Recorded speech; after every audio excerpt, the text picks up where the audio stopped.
Low porosity hair is the worst hair type to have. It doesn't let moisture in, it can't handle protein, and it takes 3 to 4 business days to dry, right?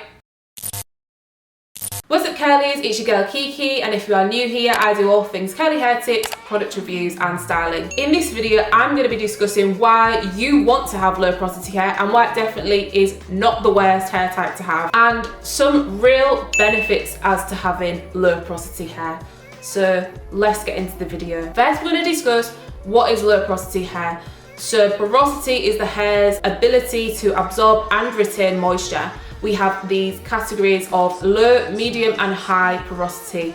Low porosity hair has the cuticles laying flat, which means that moisture finds a little bit of a harder task getting in, but once it is in, it does not let go of that moisture as easily as the other hair porosities. This is the first reason why low porosity hair is one of the best porosity types to have. The fact that it retains moisture so well.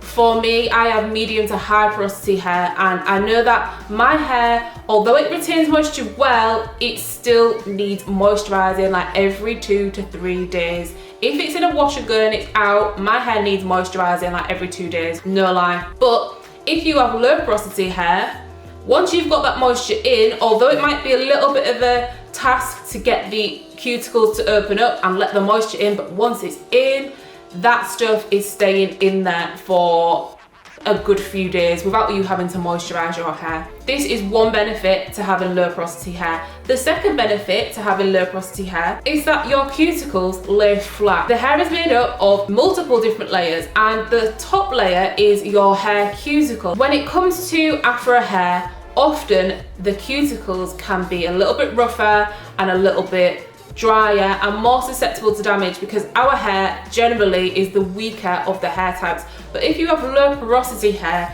your cuticles are laying flat down, they're nice and smooth, and essentially it is harder for you to get hair damage than someone who has high porosity hair where the moisture's been let out of their hair and they may want to colour their hair, they may want to straighten their hair, but they maybe can't do it because their cuticles are open and it is more susceptible to damage than someone who has low porosity hair. This is my current issue. I feel like my hair has multiple different porosities. I have medium, I have high, and even I've got some low right at the root of my hair.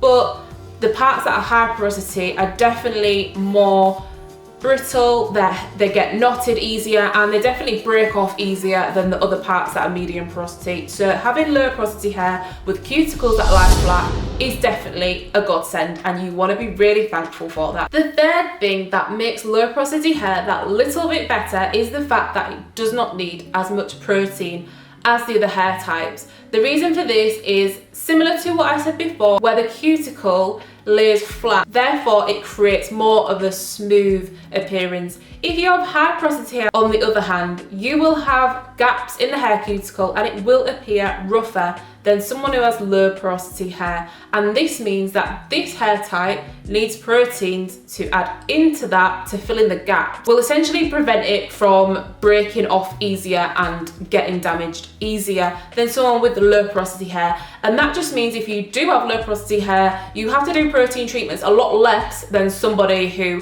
has medium or high porosity hair, because your hair generally is in a nice strong state and it already has enough protein there in it. So overall, if you are somebody with low porosity hair, I think the best thing is learning how to manage it and how to really make it work for you, because as I mentioned, there are lots of benefits to having this hair type, and I would say these benefits definitely outweigh the cons of things like maybe it taking you that little bit longer to dry, or you maybe get sensitive to protein, things like that. But overall, it definitely is one of the better hair types to have. Let me know in the comments what your hair porosity is, and if you have low porosity hair, what are your hair tips for managing it and keeping it healthy? And I will see you in the next video.